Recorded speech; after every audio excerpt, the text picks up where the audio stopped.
Patterson Foundation strengthens people, organizations, and communities by focusing on issues that address mutual aspirations, foster wide participation, and encourage learning and sharing. Welcome to Beyond the Blog, a podcast of the Patterson Foundation. Hi, I'm Kiarra Louis, the Patterson Foundation's Initiative Support Coordinator, and your host today as we look into TPF Excellence. Through its various initiatives, TPS catalyzes efforts towards short aspirations through events, gatherings, and meetings, whether virtual or in person, to connect, learn, and share with individuals, organizations, and communities. And through each of these opportunities to connect, TPF strives for excellence. Beth Duda, Director of the Suncoast Campaign for grade level reading, has joined me today to discuss how TPF embeds excellence into everything we do, including event planning, preparation, and execution. Beth, welcome to the podcast. I'm delighted to be here. Thanks for asking me. Thanks for joining us. So since words matter a great deal to TPF, Beth, I think it's only right that we start with a definition. If striving for excellence doesn't mean striving for perfection, what does excellence mean to the Patterson Foundation? Well, the way that I internalize that phrase is that we are always trying to look at what we're planning from multiple perspectives. Not only what do we want to get out of the event, but for the people who are experiencing it, how are we making sure that it is effective for them, that they are enlightened, entertained, fed. We try to make sure that as we're planning the event, we're looking at it from all aspects so that we are minimizing any kind of strife or strain any of the participants would have, which will maximize the opportunities to connect and to learn. Like a dual perspective, not only what does TPF want to achieve, but what do those who are attending want to achieve? And because of that dual approach, I think it's safe to say that when people see that the Patterson Foundation is hosting an event, they tend to want to show up.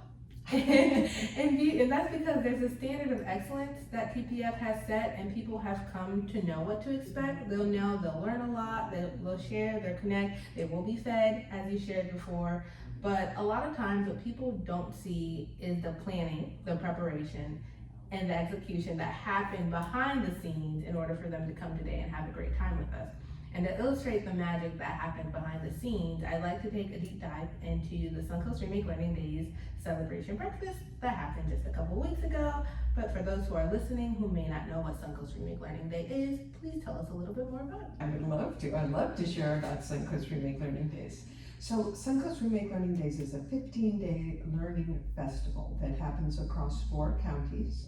The Patterson Foundation encourages and supports organizations who are putting forth events where parents and children can learn side by side. These events must be free, open to the public, and happen outside of regular school time hours.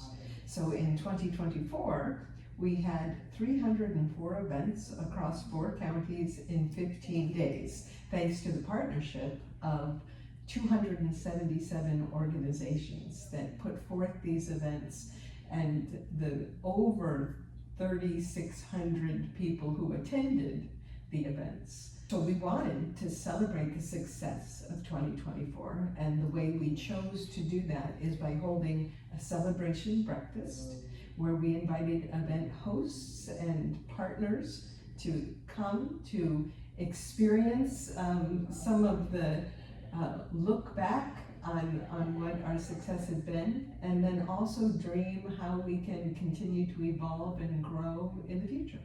So what is the thought process when it comes to deciding something that may seem as simple as the date, the time, the location, and how far in advance do you start asking these types of questions? Well, I'm already asking the questions for next year. So I would say, we start to think of the event almost as soon as we start planning Remake Learning Days. This culmination or celebration event is part of the whole. So we don't want to leave it to the last minute or not give it the same kind of consideration that we give every other step of the process.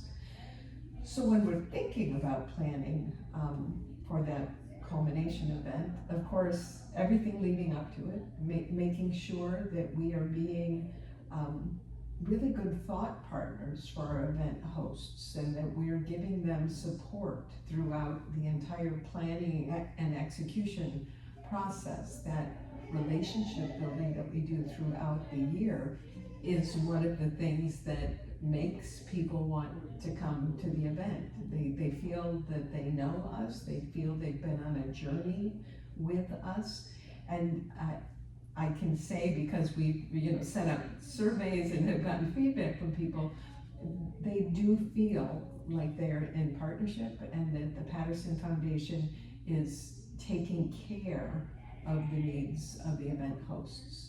So we want to celebrate that relationship at the breakfast. So the relationship has to be really clear in all of our planning.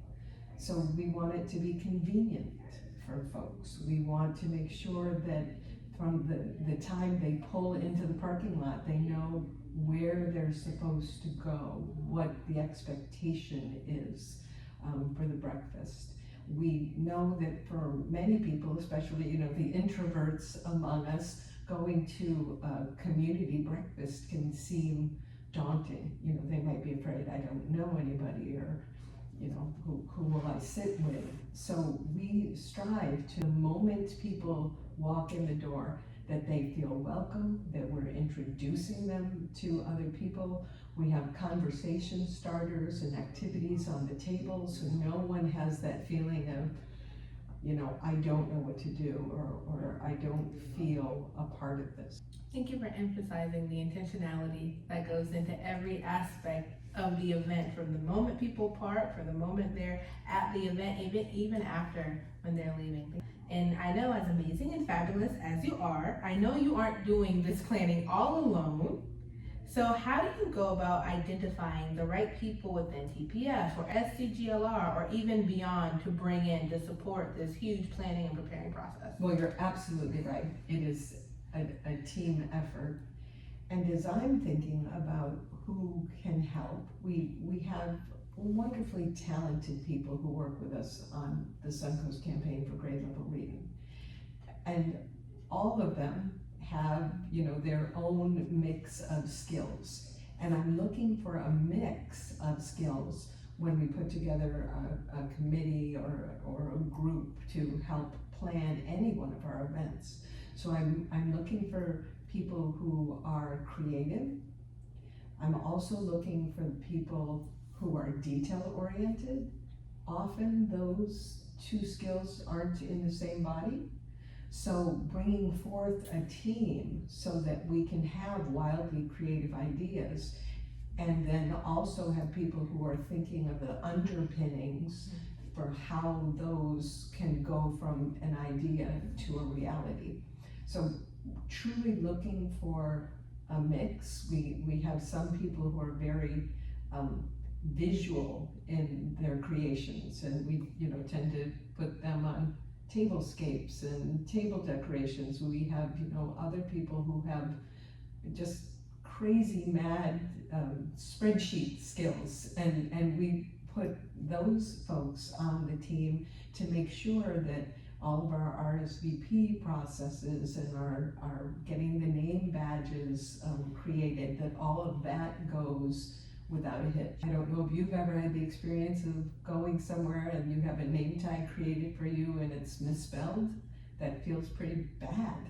So all of those little details, again, looking at it from the perspective of perhaps somebody who doesn't know us well yet, that we're striving to make a relationship, a good bond with them. What are the things we need to do to make sure they're going to feel special and honored during the breakfast? Once again, it goes back to relationship building, not only the relationship that we're trying to build with those who are coming, but I think you also touched upon relationship building internally within the team, because how else would you be able to identify the different strengths and skills that the different team members among SCGLR have if there wasn't some type of relationship building that has been going throughout the year?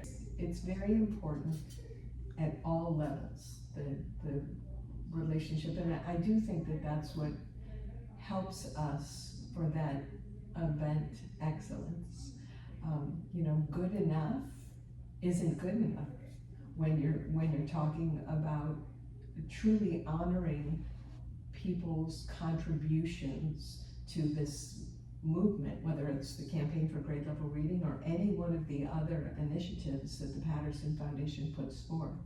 We know they're as good as the sum of their parts, and we need to hold up all of those parts and honor the spreadsheet people, honor the creatives, and probably most importantly, honor our community members that come forth to participate in the things that will make our world a better place. That definitely shows, Beth, and is greatly appreciated.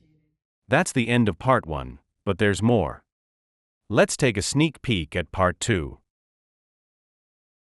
People to leave with the thought that they are part of something, how we're going to include people in the event. There's a big difference between presenting for an hour and engaging for an hour.